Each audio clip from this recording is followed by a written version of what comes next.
है। तो आइए सबसे पहले हम नून गुन्ना, देखिए ये नून गुन्ना हमने बना दिया। नून गुन्ना कहते किसे हैं? एक तो नून ये ऐसा होता है, ये नुक्ते वाला, इसको नून बोल देते हैं, और एक ये ऐसा है बगैर नुक्ते का, उसे नून गुन्ना कहते हैं। यानी इसकी आवाज़ नाक से अदा होती है, यानी कंप्लीट आवाज़ नहीं आती और इसकी पूरी आती है।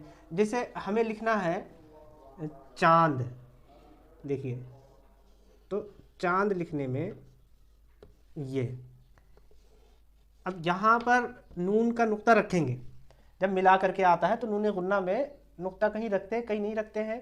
ख़ासतौर से अगर वो तन्हा आएगा नून गुन्ना तो उस पर नहीं रखेंगे, और बीच में कहीं आ रहा है तो उस पर रखेंगे। उसको भी हम आगे मिसालों से समझते चलेंगे। चांद, अब इसी चांद को अगर हमें हिंदी में लिखना है तो देखिए ऐसा लिखते हैं, ये है चांद। तो ये जो चांद वाली बिंदी है, जहाँ इसकी ज़रूरत होती है, जहाँ जिस काम के लिए ये होता है उसी काम के लिए आपका ये नून गुन्ना आता है, ये बगैर नुक्ते वाला। इतना कंफर्म होना चाहिए। अब एक मिसाल ऐसी दे दी है, अब जैसे हमें लिखना है कहाँ, देखिए हमने लिखना है कहाँ, ये अब ये कहाँ नून गुन्ना इसमें आया, लेकिन ये मिल करके नहीं आया है, लास्ट में आ रहा है, तो यहाँ पूरा आएगा।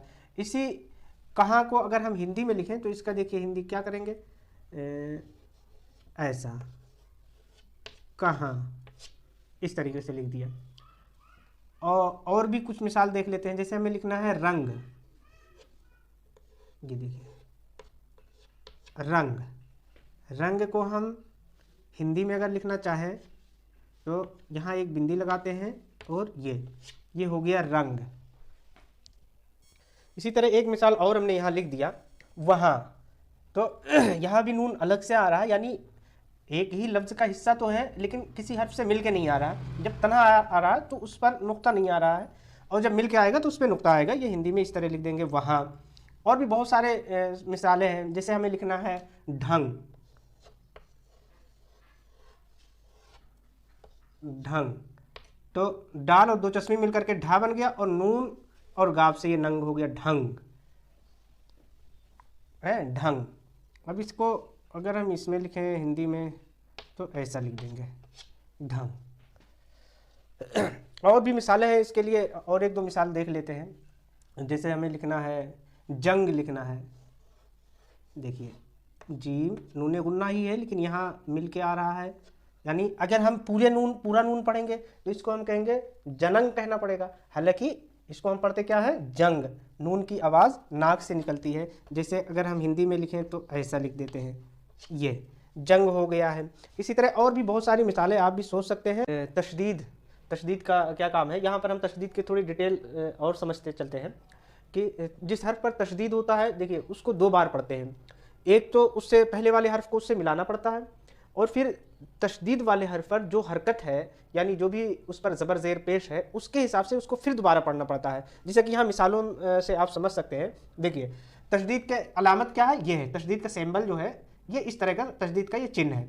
यहाँ जैसे हमने लिखा है गन्ना, गाफ नून ज़बर गन, नून अलिफ ज़बर ना, गन्ना। अब गन्ना सबको पता होगा, और देखिए इसी गन्ने को अगर हिंदी में हम लिखते हैं तो ऐसा लिखना होता है। और आगे देखते हैं अब्बा, जैसे लिखा है हमने, इसका हिज्जे हम करेंगे अलिफ बे ज़बर अब, बे अलिफ ज़बर बा, अब्बा।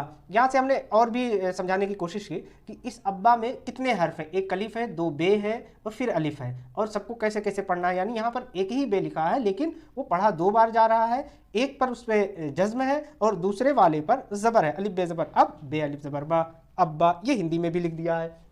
इसी तरीके से ये मुन्नी लिखा, मीम नून पेश मुन, नून ये ज़ेर नी, लिखा एक ही बार है लेकिन अब पढ़ रहा उसे दो बार, यानी एक बार लिख दो, दो का काम करता है। ये तशदीद से ये कमाल होता है। इसीलिए यहाँ पर हमने इसको अलग अलग समझाने की कोशिश की है कि देखिए इसमें कितने हर्फ है। मीम है, मीम नून पेश मुन, कितना हो गया, नून या ज़ेर नी, मुन्नी। हिंदी में ऐसा लिख देंगे।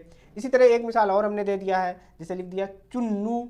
तो अब चुन्नू में भी ऐसे देखेंगे तो एक दो तीन हर्फ दिख रहे हैं, लेकिन है कितने, चार हैं। ये नून दो है, तो चे नून पेश चुन, नून वाव पेश नू।